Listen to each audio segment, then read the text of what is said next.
Okay, in this module, module 4, we're going to start discussing problems regarding the family. And one of the things we should definitely say is the family is considered a social institution. Again, like many of those other social institutions, one of the things that society needs in order to exist. So every society, every culture, there's definitions of what family is, what it consists of. So we've definitely seen, we look cross-culturally, we can definitely see different definitions of family, what it means, what its functions are, et cetera, et cetera. We're going to mainly, in this first discussion, take a look at how issues in our own society of family have changed over time, so the temporal thing. So a lot of times when we talk, social problems in our society, what's going on in our society, what's quote unquote wrong with our society, what's happening. We often hear about the quote unquote, put it up here, the breakdown of the family, right? Lots of people point to this.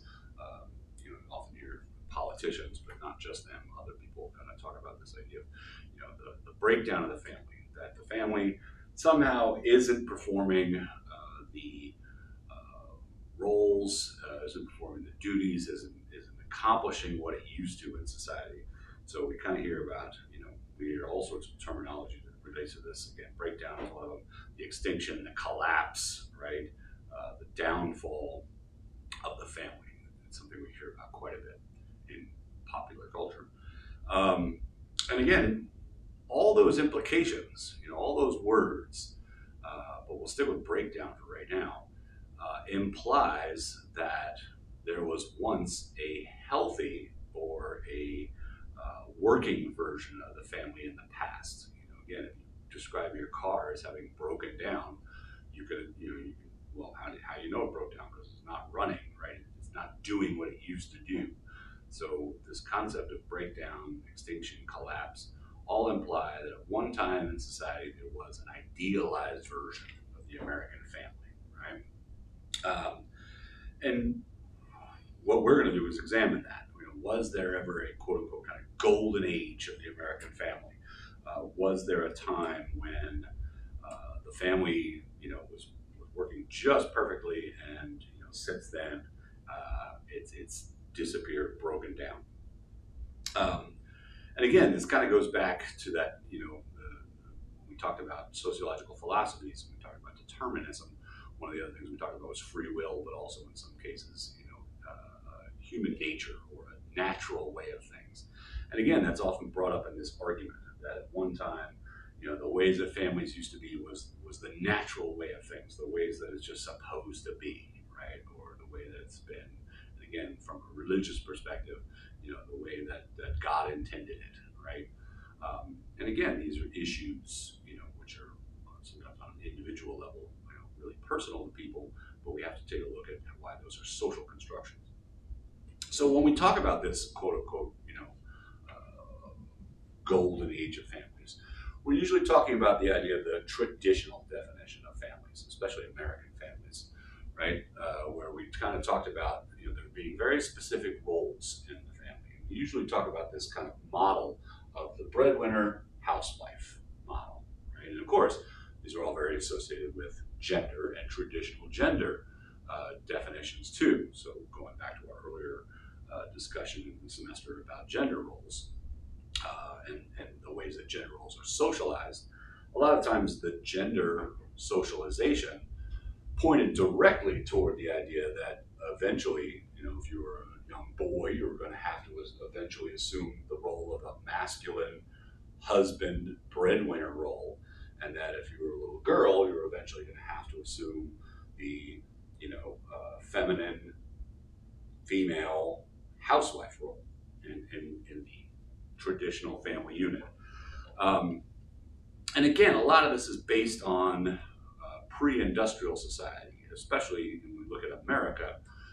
Before the Industrial Revolution, when the majority of American families relied on agriculture for it, and most American families lived on or their entire existence revolved around agriculture, lived on farms or near them, then the family was largely considered a very kind of independent economic unit, right? So if you lived on a farm, let's say in colonial times, right, the family kind of operated and survived based on the fact that everybody in the family unit had roles to play and played very specific, so again, adult males and older sons were largely the farmers in charge of, crops and large livestock.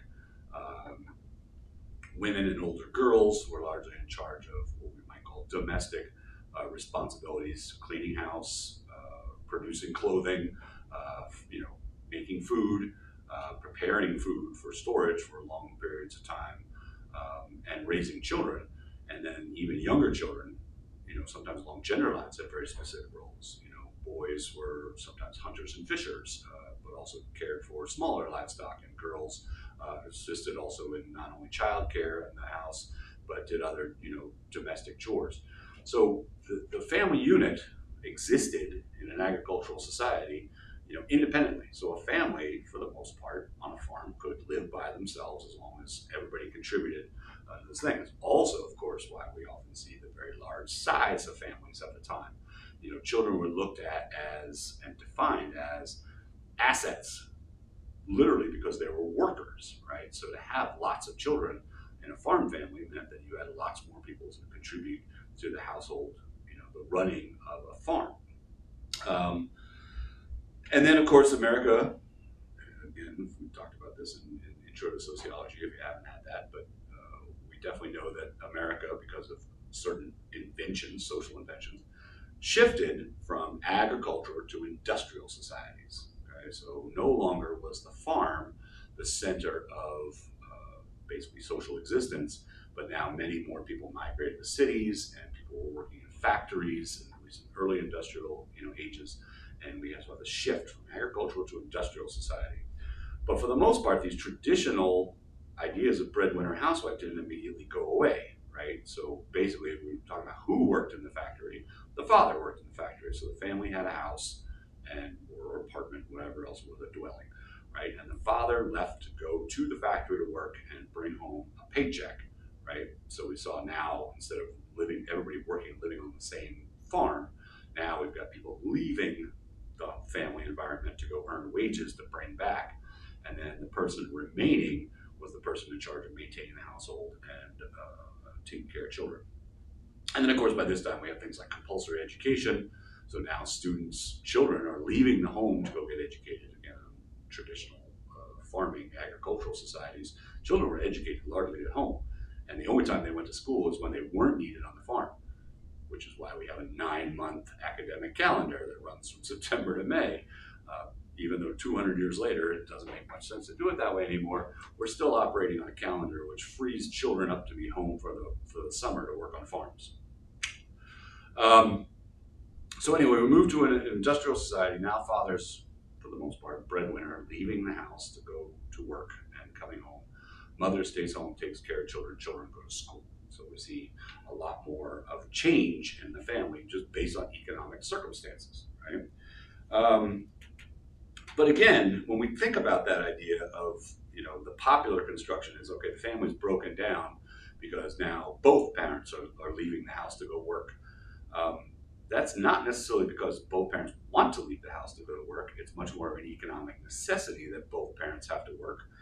We definitely know that, when we talk about this idea of only one parent working, that's a model which is largely only enjoyed by the very rich in society. This idea of that a family can afford, to have only one breadwinner in the family, is largely a notion of the rich, and it's changed very much over time.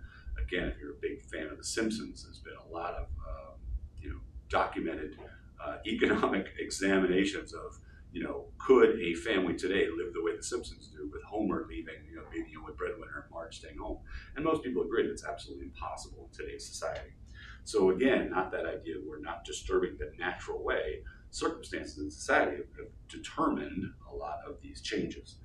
The consequences of this traditional view of society was, again, this portrayal of, male and female roles, masculine and feminine roles that were very constricting. We definitely saw this idea of,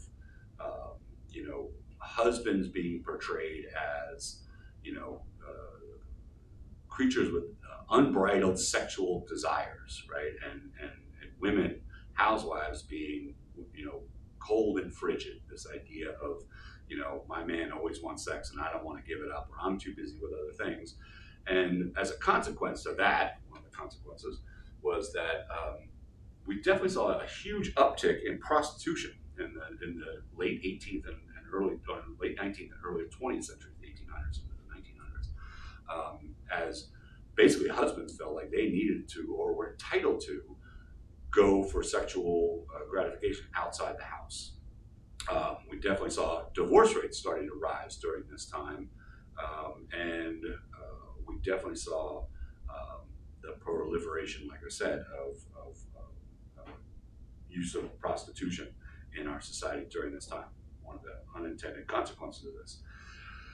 By the 1950s, we kind of firmly established this kind of breadwinner housewife model as being kind of quote unquote the look of the American family. And we know that because by the 1950s, one of the most popular media outlets of all time was television, right?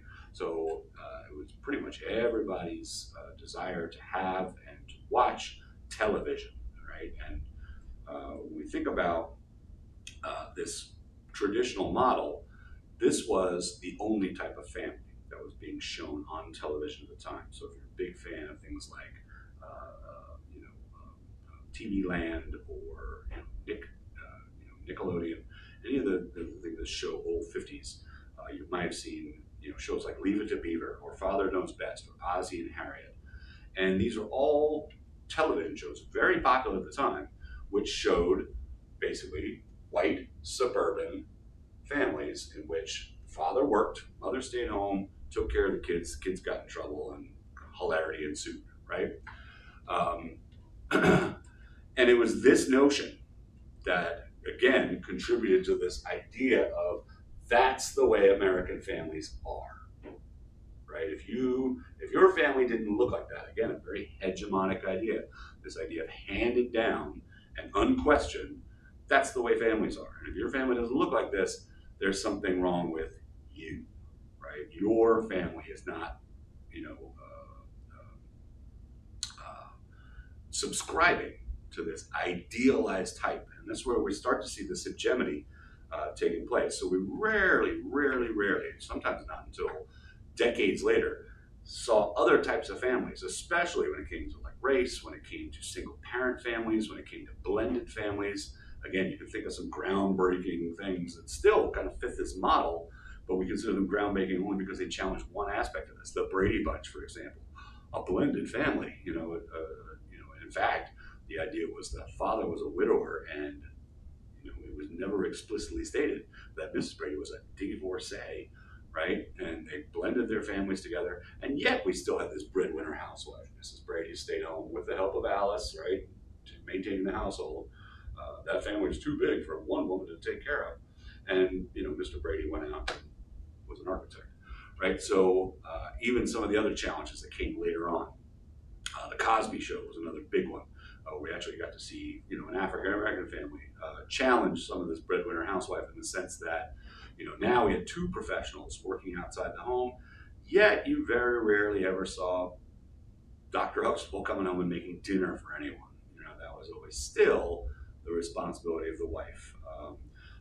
One of the discussion boards that's going to come up in regard to this is I'm going to ask you to take a look at some videos that depict different types of families, and we're going to see a lot of examples of this.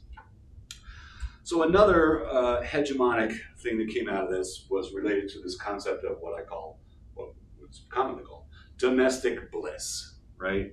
If you did subscribe to this hegemonic concept of the traditional or ideal family, everything was perfect, right?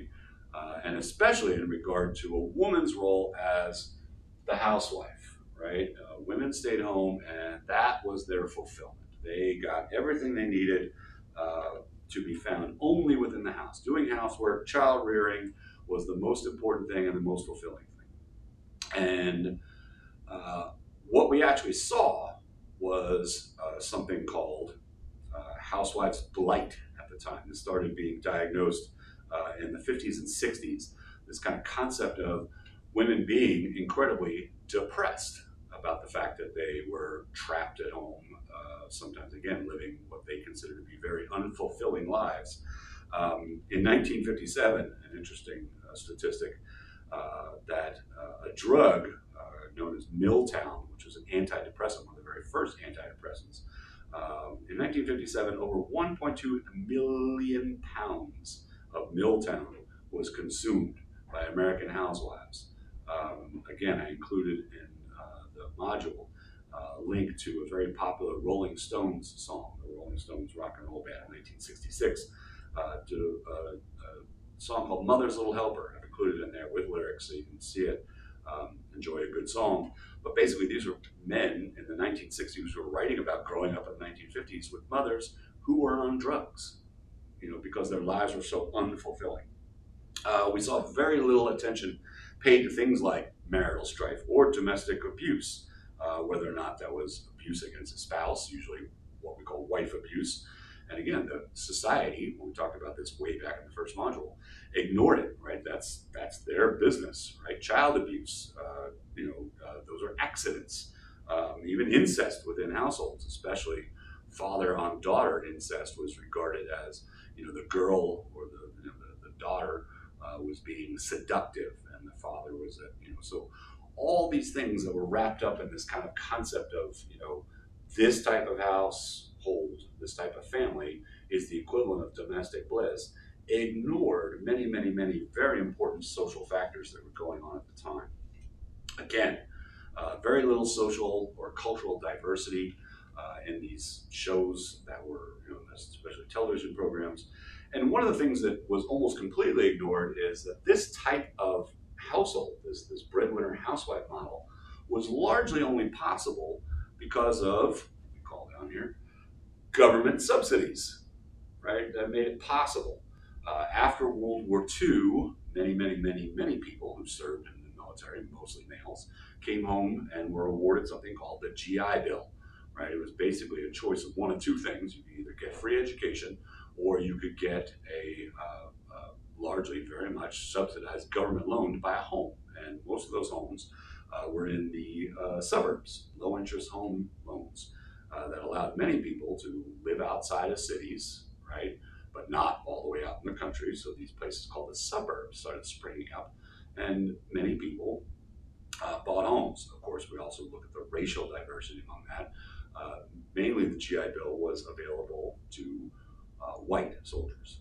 Very few African Americans or other subordinate groups could easily access the GI Bill with the same type of ability that white GIs were.